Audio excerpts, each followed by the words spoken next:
What's going on, guys? Larry here, getting in another leg day for you guys today.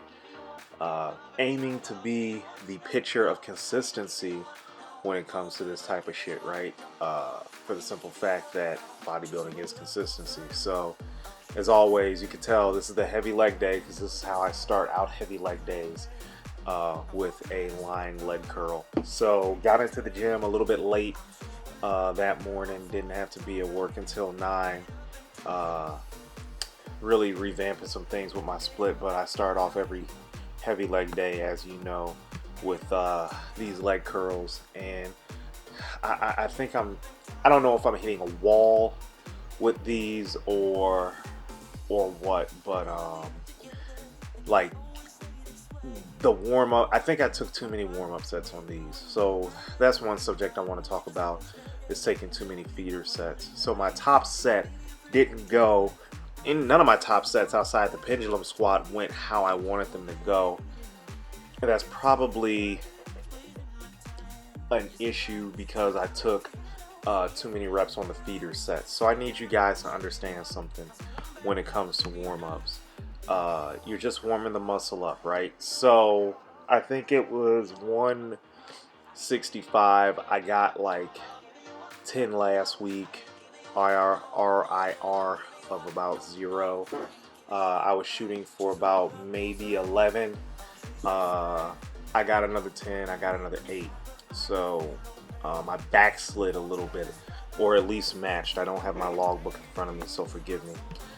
Same thing too with leg press. So it's funny because I'm trying to get used to this exaggerated range of motion where I lower my knees as far down as they feel comfortable at, and then I'm pressing up. That's not a form I've done a lot in my training lifetime, so I'm definitely getting used to it.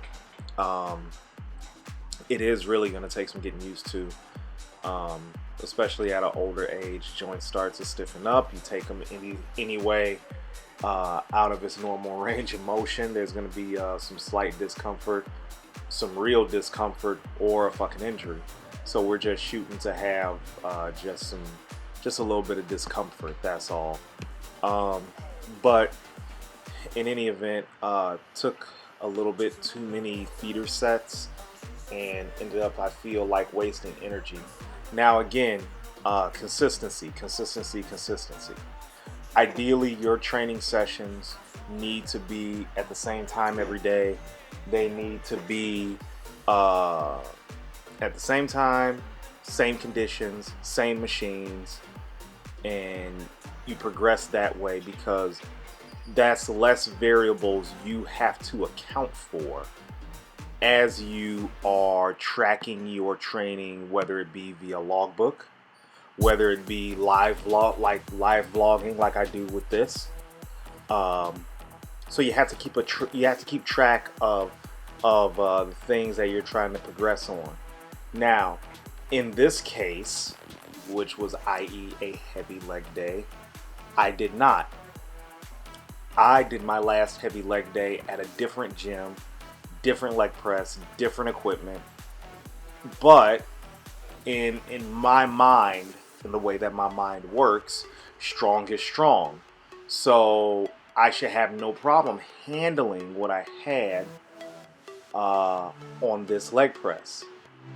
Well, as you can see, that's not necessarily true. So I got up to 7 plates aside.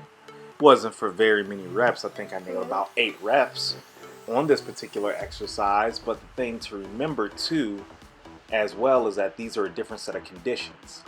So I get it. I love variety, right? But I should have known better, as leg press is what I call an anchor exercise for me. I should have not changed the condition of which I perform said leg press. So if I do my heavy leg press on Mondays, if I do my heavy leg work on Mondays, and it requires that I do my heavy leg work on the Arsenal Strength leg press, then that means I take my ass out to Bellevue and train. It doesn't mean that I should go to another gym, right? So I'll have to ditch that mentality of strong is strong. It doesn't matter what leg press you're using. It does matter, because there's no way in hell You could tell me a Precor leg machine is heavier than an Arsenal Strength. It's just not gonna fucking happen, right? So I think this is the only thing that I was consistent on from last week, and that was the pendulum squat. So let's get into the pendulum squat a little bit. I went up to 3 plates a side on this, right? As you can see, that's 2 plates in the 25. But I went up to 3 plates a side, and it's something that I had never done before. But I was able to account for that increase, right? So yes, it was 3 plates for about 5-6 reps, but that's new for me. And I can only attribute that to, one, a slight adaptation somewhere, and then number 2, I got my head out my pussy, and then number 3, I kept the same exercise in to push it for the same range of motion, if not a better range of motion and better execution than I did last week. So there was progress on that. So long story short, keep consistency in your program with regards to where you train to, just as much as how you train, your execution on your repetitions / sets, your diet, things of that nature. So keep the training environment the same, keep it positive, keep it reinforcing. If you train by yourself, always work to a safe failure, not true failure, because you're not going to be able to work to true failure by yourself, but also at the same time push it to the limit where it's a very difficult time to budge that weight. Also, make sure that you're consistent in your recovery. Go to bed on time, eat your meals, mentally rest, take a break from bodybuilding, take a break from powerlifting, strongman, whatever. Because I hate to sound cliche, but a mind is a terrible thing to waste. So exercise it with things outside of the gym. I know it wasn't long today, but had to go ahead and hit y'all with something. So thanks for watching. Thanks for subscribing. God bless you.